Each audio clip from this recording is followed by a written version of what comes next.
ಶ್ರೀ ಗುರುಭ್ಯೋ ನಮಃ. ಪ್ರೀತಿಯ ಶ್ರೀ ಬಸವೇಶ್ವರ ಜ್ಯೋತಿಷ್ಯ ಯೂಟ್ಯೂಬ್ ಚಾನಲ್ನ ಎಲ್ಲ ನನ್ನ ವೀಕ್ಷಕರಿಗೆ ಆರ್ಥಿಕ ಸುಸ್ವಾಗತವನ್ನು ಬಯಸ್ತೇನೆ. ಪ್ರೀತಿಯ ವೀಕ್ಷಕರೇ, ನಾವು ಇವಾಗ ಶ್ರಾವಣ ಮಾಸದಲ್ಲಿದ್ದೀವಿ. ಶ್ರಾವಣ ಮಾಸ ಆಗಸ್ಟ್ ತಿಂಗಳಲ್ಲಿ ಬಂದಿದೆ. ಆಗಸ್ಟ್ ತಿಂಗಳಲ್ಲಿ ಶ್ರಾವಣ ಮಾಸ ಬಂದಿದೆ. ಶ್ರಾವಣ ಮಾಸದಲ್ಲಿ ಯಾವ್ಯಾವ ಹಬ್ಬಗಳು ಇದಾವೆ ಅನ್ನುವಂಥದ್ದು ಮೊದಲನೇದಾಗಿ ನಾವು ತಿಳ್ಕೊಂಡು ಬರೋಣ. ಮೊದಲನೇದಾಗಿ ವರಮಹಾಲಕ್ಷ್ಮಿ ಹಬ್ಬದ ಆರ್ಥಿಕ ಶುಭಾಶಯಗಳನ್ನು ಕೋರ್ತೇನೆ. ಜೊತೆಗೆ ನಾಗಪಂಚಮಿ ಹಬ್ಬ ಬರ್ತಾ ಇದೆ. ಜೊತೆಗೆ ಶ್ರಾವಣ ಶನಿವಾರ ಬರ್ತಾ ಇದೆ. ಜೊತೆಗೆ ಮಂಗಳ ಗೌರಿ ವ್ರತ ಬರ್ತಾ ಇದೆ. ಜೊತೆಗೆ ಶ್ರೀಕೃಷ್ಣ ಜನ್ಮಾಷ್ಟಮಿ ಬರ್ತಾ ಇದೆ. ಹೀಗೆ ನಾವು ಹೇಳ್ತಾ ಹೋದ್ರೆ ಶ್ರಾವಣ ಮಾಸ ನಮಗೆ ಹಬ್ಬ ಹರಿದಿನಗಳ ಮಾಸ ಅಂತ. ಎಕ್ಸೆಪ್ಟ್ ನಮಗೆ ಹುಣ್ಣಿಮೆ ಮತ್ತು ಅಮಾವಾಸ್ಯೆ ಹೊರತುಪಡಿಸಿ ಇನ್ನು ಮಿಕ್ಕಿದ ಎಲ್ಲಾ ದಿನಗಳು ನಮಗೆ ಶ್ರಾವಣ ಮಾಸದಲ್ಲಿ ತುಂಬಾ ಉತ್ತಮವಾಗಿರ್ತಕ್ಕಂಥ ದಿನಗಳು. ಇನ್ನ ರಾಜಯೋಗ ಯಾವ ದಿನಾಂಕದಿಂದ ಯಾವ ದಿನಾಂಕದವರೆಗೂ ಇರುತ್ತೆ ಅನ್ನುವಂಥದ್ದು ದಿನಾಂಕ 9ನೇ ತಾರೀಕಿನಿಂದ ದಿನಾಂಕ 30ನೇ ತಾರೀಕುವರೆಗೂ ಕೂಡ ರಾಜಯೋಗ ಸಂಪೂರ್ಣವಾಗಿರುತ್ತೆ. ಈ ಸಮಯದಲ್ಲಿ ತಮ್ಮ ಎಲ್ಲ ಕೆಲಸ ಕಾರ್ಯಗಳು ಏನಾದ್ರೂ ಒಂದು ಹೊಸದಾಗಿ ಏನಾದ್ರೂ ಒಂದು ಬಿಸ್ನೆಸ್ ಅನ್ನ ಪ್ರಾರಂಭ ಮಾಡ್ತಾ ಇದ್ರೆ ಮಾಡಬಹುದು. ಜೊತೆಗೆ ಇಲ್ಲಿ ನಾವು ಕರ್ಕಾಟಕ ರಾಶಿಯವರಿಗೆ ಯಾವ ಗ್ರಹದಿಂದ ಶುಭ ಫಲ ಇದೆ, ಯಾವ ಗ್ರಹದಿಂದ ಆರ್ಥಿಕ ಲಾಭ ಇದೆ, ಯಾವ ಗ್ರಹದಿಂದ ವ್ಯಾಪಾರ ವೃದ್ಧಿ ಆಗುತ್ತೆ ಅನ್ನುವಂಥದ್ದು ನೋಡ್ಕೊಂಡು ಬರೋಣ. ಮೊದಲನೇದಾಗಿ ಸೂರ್ಯಗ್ರಹ ಸಿಂಹ ರಾಶಿಯಲ್ಲಿ ಸ್ಥಿತರಾಗಿದ್ದಾರೆ. ಜೊತೆಗೆ ಬುಧ ಕುಟುಂಬ ಸ್ಥಾನದಲ್ಲಿ ಸ್ಥಿತರಾಗಿದ್ದಾರೆ. ಕುಟುಂಬ ಸ್ಥಾನ ಅಂತಂದ್ರೆ ಸಿಂಹ ರಾಶಿ.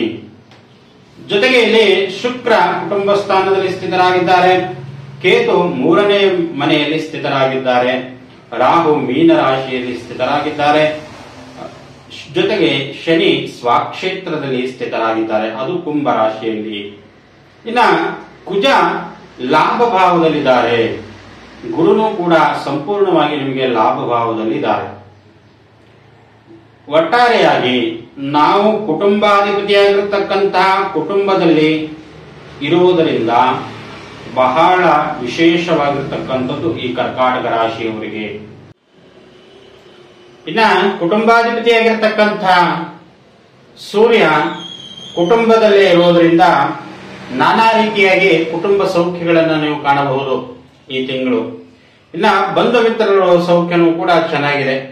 ಯಾರೋ ನಿಮಗೆ ಒಂದು ವರ್ಷದಿಂದ ನಿಮ್ಮ ಅಣ್ಣ ತಮ್ಮಂದಿರಾಗಿರ್ಬೋದು ಅಥವಾ ದಾಯಾದಿಗಳಾಗಿರ್ಬೋದು ಅಥವಾ ಬಂಧು ಮಿತ್ರರಾಗಿರ್ಬೋದು, ನಿಮಗೆ ಮಾತಾಡಿಸದೇ ಇರುವಂತಹ ಬಂಧು ಮಿತ್ರರು ಕೂಡ ಮಾತಾಡಿಸುವಂತಹ ಕಾರ್ಯ ಆಗ್ತದೆ. ಇನ್ನು ನಿಮ್ಮ ಅಣ್ಣ ತಮ್ಮಂದಿರು ದಾಯಾದಿಗಳು ಮಾತಾಡಿಸಿಲ್ಲ ಅಂತಂದ್ರೂ ಕೂಡ ಈ ಶ್ರಾವಣ ಮಾಸದಲ್ಲಿ ನಿಮಗೆ ಖಂಡಿತವಾಗ್ಲೂ ಅವ್ರು ಬಂದು ಮಾತಾಡಿಸ್ತಾರೆ ಅನ್ನುವಂಥದ್ದು. ಯಾಕಂತಂದ್ರೆ ಕುಟುಂಬಾಧಿಪತಿ ಕುಟುಂಬದಲ್ಲಿರುವುದರಿಂದ ಅನೇಕ ರೀತಿಯಾಗಿ ಮನಸ್ಸುಗಳನ್ನ ಪರಿವರ್ತನೆ ಯೋಗಗಳನ್ನು ಮಾಡಿಕೊಡ್ತಾನೆ ಅನ್ನುವಂಥದ್ದು. ಜೊತೆಗೆ ಇಲ್ಲಿ 2ರಲ್ಲಿ ಬುಧ ಇರುವುದರಿಂದ ಬುಧ ವ್ಯಾಪಾರ ವೃದ್ಧಿಯನ್ನು ಮಾಡ್ತಾನೆ. ಜೊತೆಗೆ ವ್ಯವಹಾರ ವೃದ್ಧಿಯನ್ನು ಮಾಡ್ತಾನೆ. ಜೊತೆಗೆ ಧನಲಾಭ, ಕೀರ್ತಿ ಲಾಭ ಎಲ್ಲವೂ ಕೂಡ ಮಾಡಿಕೊಡ್ತಾನೆ ಅನ್ನುವಂಥದ್ದು. ಯಶಸ್ಸನ್ನು ಕೂಡ ಜಯವನ್ನು ಕೂಡ ತಂದುಕೊಡುವಂತಹ ಕೆಲಸವನ್ನ ಈ ಬುಧ ಗ್ರಹ ಮಾಡ್ತಾನೆ ಅಂತ. ಇನ್ನ ಶುಕ್ರರಿಂದ ಸ್ವಲ್ಪ ಎಚ್ಚರಿಕೆಯನ್ನು ವಹಿಸಿಕೊಳ್ಬೇಕು. ಯಾಕೆ ಎಚ್ಚರಿಕೆಯನ್ನು ವಹಿಸಿಕೊಳ್ಬೇಕು ಅಂದ್ರೆ ಕುಟುಂಬದಲ್ಲಿ ಈ ಶುಕ್ರ ತನ್ನ ಶತ್ರುವಿನ ಮನೆಯಲ್ಲಿ ಸ್ಥಿತನಾಗಿದ್ದಾನೆ. ಸ್ವಲ್ಪ ಆರ್ಥಿಕ ಬಗ್ಗೆ ಎಚ್ಚರಿಕೆಯನ್ನು ವಹಿಸಿಕೊಳ್ಬೇಕು. ಏನೇ ಒಂದು ಕೆಲಸವನ್ನು ಮಾಡಬೇಕಾದ್ರೂ ಕೂಡ ಆರ್ಥಿಕದ ಏರಿಳಿತ ಹಾಗೆ ಆಗುತ್ತೆ. ಸರ್ವೇ ಸಾಮಾನ್ಯವಾಗಿ ಎಲ್ಲಾ ರಾಶಿಯವರಿಗೂ ಕೂಡ ನಾವೇನಾದ್ರೂ ವ್ಯವಹಾರ ಮಾಡ್ತಾ ಇದ್ರೆ ಆರ್ಥಿಕ ಏರಿಳಿತ ಪ್ರತಿಯೊಬ್ಬ ಒಂದು ರಾಶಿಗೂ ಕೂಡ ಆಗುತ್ತೆ, ಅದರಲ್ಲಿ ಏನು ಸಂಶಯ ಇಲ್ಲ. ಆದ್ರೆ ಇಲ್ಲಿ ಶುಕ್ರ ಶತ್ರುವಿನ ಮನೆಗೆ ಬಂದು ಜೊತೆಗೆ ಕುಟುಂಬ ಸ್ಥಾನದಲ್ಲಿದ್ದಾನೆ. ಕುಟುಂಬ ಸ್ಥಾನದಲ್ಲಿ ಇರೋದ್ರಿಂದ ಸ್ವಲ್ಪ ಆರ್ಥಿಕ ಬಗ್ಗೆ ಎಚ್ಚರಿಕೆಯನ್ನು ವಹಿಸಿಕೊಳ್ಬೇಕು. ಇನ್ನ ಕೇತು ಭಾತೃವಿನ ಮನೆಯಲ್ಲಿದ್ದಾನೆ. ಕೇತು ಭಾತೃವಿನ ಮನೆಯಲ್ಲಿ ಇರೋದ್ರಿಂದ ಸ್ವಲ್ಪ ಗಣಪತಿ ಆರಾಧನೆ, ಮನೆದೇವರ ಪೂಜೆ ಪುನಸ್ಕಾರಗಳನ್ನು ಮಾಡೋದ್ರಿಂದ ಅದರಿಂದನೂ ಕೂಡ ಸ್ವಲ್ಪ ಸಮಸ್ಯೆಗಳನ್ನ ಬಗೆಹರಿಯುತ್ತೆ ಅಂತ. ಇನ್ನ ಲಾಭದಲ್ಲಿ ಕುಜ ಮತ್ತು ಗುರು ಇದ್ದಾರೆ. ಲಾಭದಲ್ಲಿ ಕುಜ ಮತ್ತು ಗುರು ಇರೋದ್ರಿಂದ ಯಾವುದೇ ರೀತಿಯಾಗಿ ನೀವು ಹೆದರಿಕೊಳ್ಳುವಂತ ಅವಶ್ಯಕತೆ ಇಲ್ಲ. ಯಾವುದೇ ಒಂದು ಕೆಲಸವನ್ನು ಮಾಡ್ತಾ ಇದ್ರೆ ಅದಕ್ಕೆ ಮುನ್ನುಗ್ಗಿ ಭಯ ಪಡುವಂತ ಅವಶ್ಯಕತೆ ಇಲ್ಲ.